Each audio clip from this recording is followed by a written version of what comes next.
इस वीडियो को देखने वाले ऑलमोस्ट हर इंसान को ये बात अच्छे से पता है कि आज से ठीक 22 महीने पहले लॉरेंस बिश्नोई के गुंडों ने सिद्धू मूसेवाला की दिन दहाड़े रोड पर गोली मारकर हत्या कर दी थी। इस हत्याकांड से सिद्धू मूसेवाला के फैंस तो पूरी तरह से टूट ही गए थे, लेकिन जिनके घर का चिराग हमेशा हमेशा के लिए बुझ गया था वो थे उसके माँ बाप। सिद्धू पाजी के जाने से सच में ऐसा लगने लगा था कि पंजाबी म्यूजिक इंडस्ट्री की दुनिया में अंधेरा सा छा गया। लेकिन आज से करीबन 1 महीने पहले यानी कि 27 फरवरी को लोगों के सामने एक ऐसी न्यूज आई जिसके बारे में किसी ने सपने में भी नहीं सोचा था। Parents of late Punjabi singer Sidhu Moosewala to welcome a baby soon. और इस न्यूज के 20 दिन बाद 17 मार्च 2024 सुबह करीब 6 बजे एक मिरेक्युलस मोमेंट में जन्म होता है सिद्धू मूसेवाला के छोटे भाई का, जिसे सिद्धू पाजी के फैंस प्यार से सोशल मीडिया में छोटा मूसेवाला कहकर बुला रहे हैं। लेकिन क्योंकि इस समय डिलीवरी के टाइम सिद्धू मूसेवाला की माँ यानी कि चरण कौर की उम्र 58 साल है और पिताजी यानी कि बलकौर सिंह की उम्र 60 साल है, इसलिए इस न्यूज से पूरे देश भर में हल्ला सा मच गया। सोशल मीडिया पर इस मुद्दे को लेकर लहर सी चल गई कि आखिर कैसे इतनी ज्यादा उम्र में यानी 58 साल की उम्र में सिद्धू मूसेवाला की मां ने एक बच्चे को जन्म दिया। क्योंकि इस उम्र में जनरली बच्चे नेचुरली पैदा नहीं होते हैं, इसलिए इस पूरी खबर के पीछे जो टेक्निक है वो है IVF, इन विट्रो फर्टिलाइजेशन। अब यूं तो IVF से एक साल में भारत में लगभग 2.5 लाख बच्चे पैदा होते हैं, लेकिन इस केस में ऐसा खास क्या है? खास ये है कि सिद्धू मूसेवाला का छोटा भाई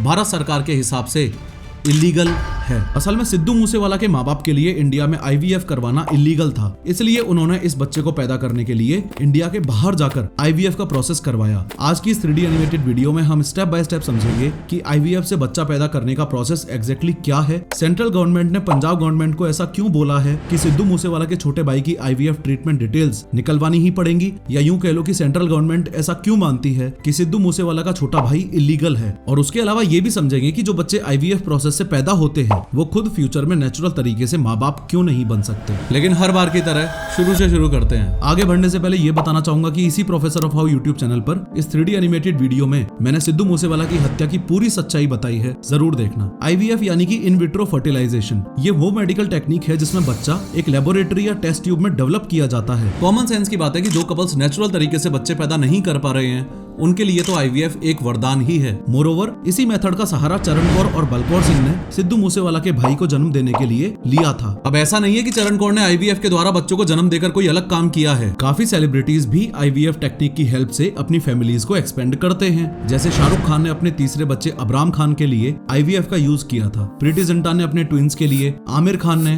फराह खान ने, अक्षय कुमार ने, जॉन अब्राहम ने भी इस IVF टेक्निक का यूज पास्ट में बच्चे पैदा करने के लिए किया है। इनफैक्ट इलॉन मस्क के भी 11 में से 5 बच्चे IVF टेक्निक की मदद से ही पैदा किए गए हैं। अब आगे बढ़ने से पहले सबसे पहला सवाल तो यहाँ पर ये खड़ा होता है कि लोगों को IVF की मदद से बच्चे पैदा ही क्यों करने पड़ रहे हैं। याद है 3 इडियट्स मूवी का वो डायलॉग जिसमें कहा गया था कि पैदा होने के लिए भी 300 मिलियन स्पर्म से रेस लगानी पड़ी थी। इस लाइन को थोड़ा और गौर से समझो और एनिमेशन से देखो कि एक नेचुरल रिप्रोडक्शन प्रोसेस में एग्जैक्टली होता क्या है। जब इजैकुलेशन होता है तो ये 300 मिलियन स्पर्म्स टेस्टिस से निकलकर एक ट्यूब यानी कि यूरिथ्रा के जरिए बाहर आ जाते हैं। वजाइना में एंटर होने के बाद ये स्पर्म्स स्विम करते हुए फेलोपियन ट्यूब की तरफ बढ़ते जाते हैं। वहीं दूसरी साइड पर ओवेरी से एक एग रिलीज होता है जो इस फेलोपियन ट्यूब में ट्रेवल करता हुआ आता है। यहाँ इन हजारों स्पर्म्स को पीछे छोड़ता हुआ एक स्पर्म एग में एंटर कर जाता है और कुछ दिन बाद इस यूटेरस में इम्प्लांट हो जाता है। लेकिन कई बार इस नेचुरल रिप्रोडक्शन के प्रोसेस में दिक्कतें आने लग जाती हैं, जिसकी वजह से कपल्स को IVF का सहारा लेना पड़ता है। तो जिन प्रॉब्लम्स की मैं बात कर रहा हूँ उनको ऐसे समझो कि दोनों ही जेंडर्स में प्रॉब्लम आ सकती है। पहला तो है मेल इनफर्टिलिटी का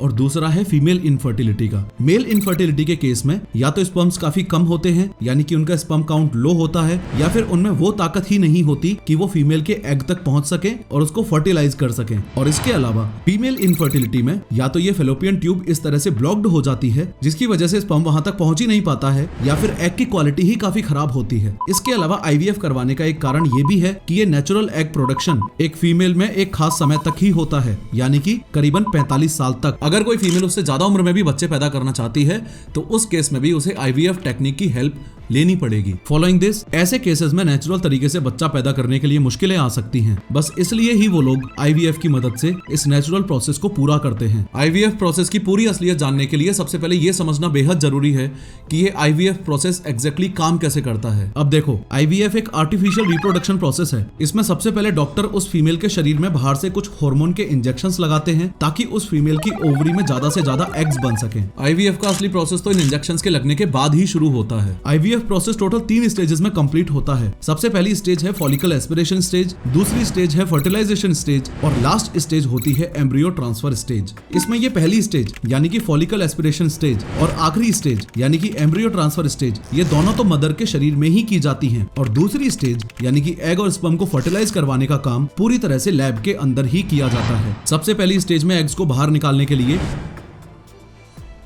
डॉक्टर एक पतली नीडल के जरिए फीमेल के वजाइना से होते हुए इस तरह ओवरी तक पहुंच जाता है। नीडल के टिप पर एक सक्शन डिवाइस मौजूद होता है। इस सक्शन डिवाइस से ओवरी में मौजूद एग्स को बाहर निकाल लिया जाता है। अगली स्टेज में इन एग्स में इंजेक्शन के जरिए स्पर्म को एंटर कराया जाता है। इसके बाद इन एग्स को 5 दिन तक फर्टिलाइज होने के लिए लैब में ही रख लिया जाता है। इन 5 दिनों में इस एग के सेल्स मल्टीप्लाई होना शुरू हो जाते हैं। 5वें दिन डॉक्टर लैब में तैयार किए गए इन मल्टीपल एग्स को एक सिरिंज की मदद से मदर के यूटेरस में इम्प्लांट कर देता है। IVF प्रोसेस में ये एग इम्प्लांट करने के बाद बच्चे को जन्म देने के भी 2 अलग अलग तरीके हैं। पहला, जहां मदर खुद ही अपने यूटेरस में ये एग इम्प्लांट करवाए, फॉर एग्जांपल जैसे सिद्धू मूसेवाला की मां के केस में हमें देखने को मिला। या फिर दूसरा तरीका ये भी है कि ये एग इम्प्लांट एक सरोगेट फीमेल के यूटेरस में करवा दिया जाए। सरोगेट फीमेल यानी कि एक ऐसी महिला जो पैसे लेकर इस बच्चे को जन्म देगी। अगर आपने कृति सनन की मूवी मिमी देखी हो तो आप इस सरोगेट वाले कॉन्सेप्ट को इजीली समझ पाओगे। इनफैक्ट शाहरुख खान ने अपने बेटे अब्राम का और प्रियंका चोपड़ा ने अपनी बेटी मालती का जन्म भी इस सरोगेसी मेथड से ही करवाया है। आपको यह बात भी क्लियरली पता होनी चाहिए कि IVF प्रोसेस कोई सस्ता प्रोसेस नहीं है।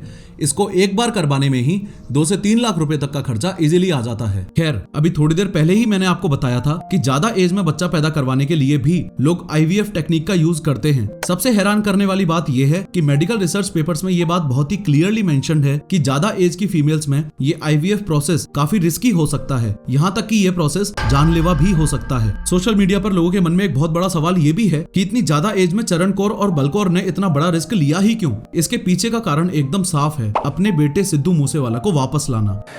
वाहिगुरु अकाल पुरख ने अपने ते मेहर कीती, आपां नूं शुभदीप वापस कीता। इस वीडियो में बलकौर सिंह ये बोल रहे हैं कि उनका खोया हुआ बेटा शुभदीप यानी कि सिद्धू मूसेवाला वापस आ चुका है। अब यूं तो सब कुछ सही ही चल रहा था। चरण कौर और बलकौर सिंह ने अपने इस नए बच्चे का नाम भी शुभदीप ही रख दिया था, लेकिन सिद्धू मूसेवाला के भाई के जन्म के 2 दिन बाद ही पंजाब सरकार ने बलकौर सिंह पर इस बच्चे की IVF ट्रीटमेंट डिटेल्स देने का प्रेशर बनाना शुरू कर दिया। कि प्रशासन सवेर तो मैनू परेशान कर रहा इस गल लई भी तुसी अपने इस बच्चे दे सानू डॉकूमेंट पेश करो। इस बच्चे नू लीगल साबित करने लई मैनू तरह तरह के सवाल पूछे जा सकते। इस वीडियो में बलकौर सिंह यही बता रहे हैं कि पंजाब सरकार उनके ऊपर प्रेशर बना के इस बच्चे के डॉक्यूमेंट्स मांग रही है और लगातार इस बच्चे को लीगल साबित करने की मांग कर रही है। हुआ ये है कि इंडिया में IVF प्रोसेस को रेगुलेट करता है ये असिस्टिव रिप्रोडक्टिव टेक्नोलॉजी एक्ट 2021। इस एक्ट के सेक्शन 21 में साफ तौर पर लिखा है कि भारत में IVF करवाने वाली महिला की उम्र कम से कम 21 साल और ज्यादा से ज्यादा 50 साल होनी चाहिए। साथ ही ये एक्ट ये भी बोलता है कि उस महिला के हस्बैंड की उम्र कम से कम 21 साल और ज्यादा से ज्यादा 55 साल होनी चाहिए। तो इस कंट्रोवर्सी का जो सबसे बड़ा कारण है वो है छोटा मूसेवाला के पेरेंट्स की एज। बच्चे की डिलीवरी के टाइम चरण कौर की एज है 58 साल और बलकौर सिंह की एज है 60 साल, जो कि इस कानून में दी गई एज से काफी ज्यादा है। अब अगर भारत के कानून के हिसाब से बात करें तो सिद्धू मूसेवाला के माँ बाप का ये कदम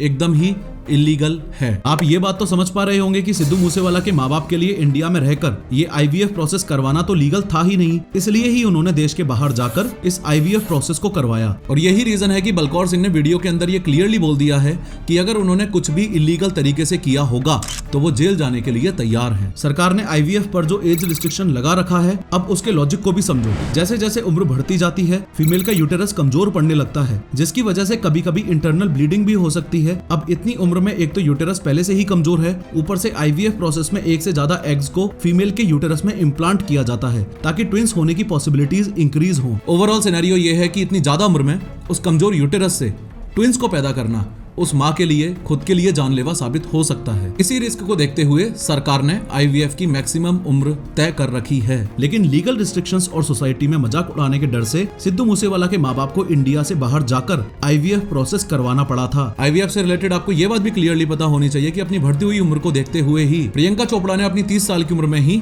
अपने एग्स को निकलवा कर क्रायो प्रिजर्वेशन नाम के एक प्रोसेस के द्वारा उन्हें फ्रीज करवा लिया था। I froze my eggs just when I was a little bit older than you, in my early 30s. इस टेक्निक में लिक्विड नाइट्रोजन का यूज करके इन स्पर्म्स और एग्स को बहुत ही कम टेम्परेचर यानी कि -196 डिग्री सेल्सियस पर स्टोर किया जाता है और जरूरत के वक्त उन्हें यूज किया जा सकता है। अब आपको और क्लियरली समझ आ रहा होगा कि आईवीएफ उन कपल्स के लिए तो वरदान ही है जो किसी न किसी कॉम्प्लिकेशन की वजह से बच्चे पैदा नहीं कर पाते हैं। लेकिन आईवीएफ का एक खतरनाक डार्क साइड भी है। नेशनल लाइब्रेरी ऑफ मेडिसिन की एक रिसर्च के मुताबिक आईवीएफ के जरिए जन्मे बच्चों में बर्थ के टाइम होने वाले डिफेक्ट्स के चांसेस नेचुरली पैदा हुए बच्चों के मुकाबले 30 से 40% ज्यादा होते हैं और इन डिफेक्ट्स में भी जो सबसे बड़ा इशू निकल के आया है वो है इनफर्टिलिटी का। इसका मतलब ये है कि आगे चलकर आईवीएफ से जन्मे बच्चों को अपने खुद के बच्चे पैदा करने के लिए आईवीएफ का ही सहारा लेना पड़ सकता है। ऐसा इसलिए कहा जा रहा है क्योंकि जो पेरेंट्स आईवीएफ करवा रहे हैं उनकी बॉडी में कोई ना कोई कॉम्प्लिकेशन तो होता ही है और इसी रीजन से इस बात के चांसेस भी बहुत ज्यादा बढ़ जाते हैं कि वो कॉम्प्लिकेशन उस बच्चे में भी ट्रांसफर हो जाए। इसके अलावा अलग अलग रिसर्चेस ये भी बताती हैं कि आईवीएफ बेबीज में हार्ट डिजीज, रिप्रोडक्टिव हेल्थ और ब्रेन हेल्थ से जुड़ी कई बीमारियों के चांसेस भी नेचुरल बेबीज के कंपैरिजन में काफी ज्यादा होते हैं। आप इस बात की ग्रेविटी को अच्छे से समझ सकते हो कि कैसे ये बर्थ डिफेक्ट्स एक बच्चे की जिंदगी को पूरी तरह तबाह कर सकते हैं। लेकिन सोचो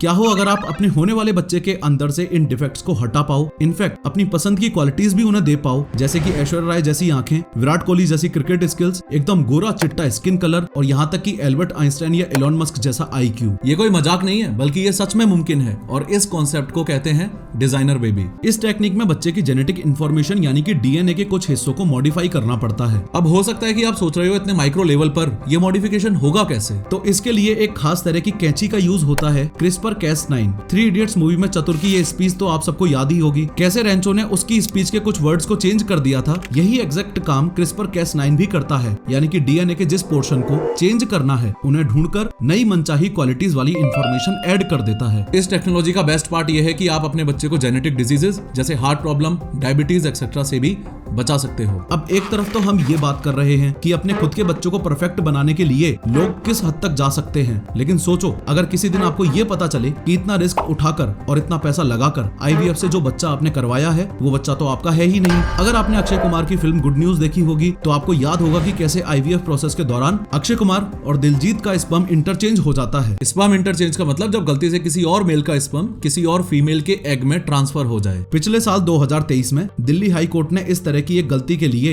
एक हॉस्पिटल पर 1.5 करोड़ का जुर्माना लगाया था। हुआ कुछ ऐसा था कि 15 साल पहले एक कपल ने आईवीएफ का सहारा लेकर ट्विंस को जन्म दिया। सब कुछ ठीक चल रहा था, लेकिन बच्चों के जन्म के बाद जब उन्होंने डीएनए टेस्ट करवाया तो एक चौंका देने वाला सच सामने आया और वो ये था कि वो बच्चे उनके थे ही नहीं। असल में डॉक्टर्स ने उनका स्पर्म किसी और कपल के साथ इंटरचेंज कर दिया था। इसके अलावा हम सबको पता है कि इंडिया में सेक्स डिटर्मिनेशन करना इलीगल है, यानी कि जब आपकी लुगाई प्रेग्नेंट हो तो बच्चा लड़का होगा या लड़की होगी ये पता करवाना कानूनन अपराध है। लेकिन आईवीएफ के केस में दाल में कुछ काला है, ध्यान से समझो। आईवीएफ के प्रोसेस से बच्चा पैदा करते वक्त ये इजीली पता लगाया जा सकता है कि वो बच्चा लड़का है या लड़की है, लेकिन चूंकि इंडिया में सेक्स डिटर्मिनेशन करना इलीगल है तो काफी लोग इंडिया के बाहर जाकर आईवीएफ करवा लेते हैं, जिससे उन्हें पहले ही पता चल जाता है कि लड़का होगा या लड़की। अब इस बात में कितनी सच्चाई है उसके बारे में हम अभी कुछ नहीं कह सकते, लेकिन सोशल मीडिया पर काफी लोगों ने इस बात को सिद्धू मूसेवाला के पेरेंट्स के केस से कनेक्ट कर दिया है। सिद्धू मूसेवाला के पेरेंट्स के पर्सनल स्पेस और प्राइवेसी को भंग करते हुए लोग बिना सबूत के कुछ भी बोले जा रहे हैं। खैर, आईवीएफ की अमेजिंग पोटेंशियल तो आप समझ ही रहे हो, लेकिन अब येमेनाई बायोटेक्नोलॉजिस्ट हाशम अल घायली ने एक और ज्यादा एडवांस कॉन्सेप्ट के बारे में बात की है, जिससे किसी भी फीमेल के लिए आर्टिफिशियली बच्चे को जन्म देना पॉसिबल हो सकता है। मतलब बिना फिजिकली प्रेग्नेंट हुए भी एक माँ अपने बच्चे को जन्म दे सकती है। हाशम के मुताबिक इससे फीमेल्स को प्रेगनेंसी के दौरान आने वाली कई तरह की प्रॉब्लम से आजादी मिल सकती है। जिस कॉन्सेप्ट की बात हाशम अल घायली ने की है वो है एक्टोलाइफ। कुछ इसी तरह की एक रिसर्च यूएस के साइंटिस्ट ने भी की थी, जिसमें उन्होंने 8 भेड़ों को आर्टिफिशियल वूम में ग्रो किया था। अगर कॉन्सेप्चुअली देखा जाए तो एक्टोलाइफ दुनिया की सबसे बड़ी आर्टिफिशियल वूम फैसिलिटी है। मतलब एक्टोलाइफ एक ऐसी लैब है जहां बिना गर्भाशय के बच्चे पैदा किए जा सकते हैं, या यूं कह लो कि बच्चों को पेट में पालना भी नहीं पड़ेगा और बच्चे पैदा भी हो जाएंगे। अब लैब में तो आईवीएफ के जरिए भी बच्चे पैदा हो रहे थे, तो एक्टोलाइफ में नया क्या हुआ? ध्यान से समझो कि आईवीएफ टेक्नोलॉजी में तो एम्ब्रियो को अल्टीमेटली मदर के यूटेरस में ही इम्प्लांट किया जाता है, लेकिन इस एक्टोलाइफ में मदर के इस यूटेरस की भी जरूरत नहीं पड़ेगी और पूरा का पूरा बच्चा बच्चा ही लैब में तैयार किया जाएगा। इन शॉर्ट इस फैसिलिटी के अंदर एक मदर के गर्भाशय को यानी कि यूटेरस को रेप्लिकेट किया जाएगा और उस बच्चे को उन सारी कंडीशंस में रखा जाएगा जैसे अगर वो माँ के पेट के अंदर होता तो। और सबसे हैरान करने वाली बात यह है कि यहाँ इस पूरी लैब में 1 नहीं, 10 नहीं, 100 नहीं, 1000 भी नहीं, बल्कि 30,000 बच्चे एक साथ पैदा हो सकते हैं। अब सवाल यह है कि ऐसा होगा कैसे? तो देखो, एक बच्चा कुछ इस तरह से एक ग्रोथ पॉड में ग्रो करेगा। हर ग्रोथ पॉड पर बच्चे के वाइटल साइंस जैसे heartbeat, temperature, breathing etcetera को मॉनिटर करने के लिए सेंसर्स लगाए गए हैं। यह बात तो आपको माननी ही पड़ेगी कि एक फीमेल के लिए एक बच्चे को जन्म देना एक दिल से जुड़ा हुआ प्रोसेस होता है। पर आप बिलीव नहीं करोगे कि एक्टो लाइफ ने इसके लिए भी सॉल्यूशन निकाला है। उन्होंने इस पूरे सिस्टम को आर्टिफिशियल इंटेलिजेंस की हेल्प से बनाया है। जैसे बच्चे की ग्रोथ प्रोग्रेस आपको अपने मोबाइल पर मिलती रहेगी, यहाँ तक कि आप अपने बेबी को फोन के जरिए लाइव भी देख सकते हो। ऐसा बोला जाता है कि बच्चा माँ के पेट में ही आवाजों को पहचानना शुरू कर देता है। इसके लिए इस पॉड के अंदर स्पीकर भी लगाए गए हैं ताकि आप अपने बच्चे को खुद की आवाज से फेमिलियर करवा सको। बेबी को उस पॉड में रहकर कैसा महसूस होता है ये आप VR हेडसेट की मदद से एक्सपीरियंस भी कर सकते हो। इसी के साथ बेबी के मूवमेंट्स को ट्रेस करने के लिए इस तरह की एक स्पेशल जैकेट पहननी होगी और आप अपने बच्चे के हर मूवमेंट को वैसे ही फील कर पाओगे जैसे अगर वो आपके पेट में होता तो। इसके अलावा एक्टो लाइफ ये भी क्लेम कर रही है कि वो बच्चे के हेयर्स, आई colour, skin colour, genetic diseases etcetera भी इजीली मॉडिफाई कर सकते हैं, यानी कि एक रेडीमेड डिजाइनर बेबी आपको प्रोवाइड करवा सकते हैं जो कि फ्लॉलेस होगा, यानी कि बिना कमियों वाला बच्चा। खैर, कई लोगों की तरह आपके दिमाग में भी यही सवाल आ रहा होगा कि क्या सिद्धू मूसेवाला की माँ की तरह एक महिला इस उम्र में बच्चे की बेस्ट हेल्थ के लिए नेचुरल ब्रेस्ट फीडिंग कर सकती है?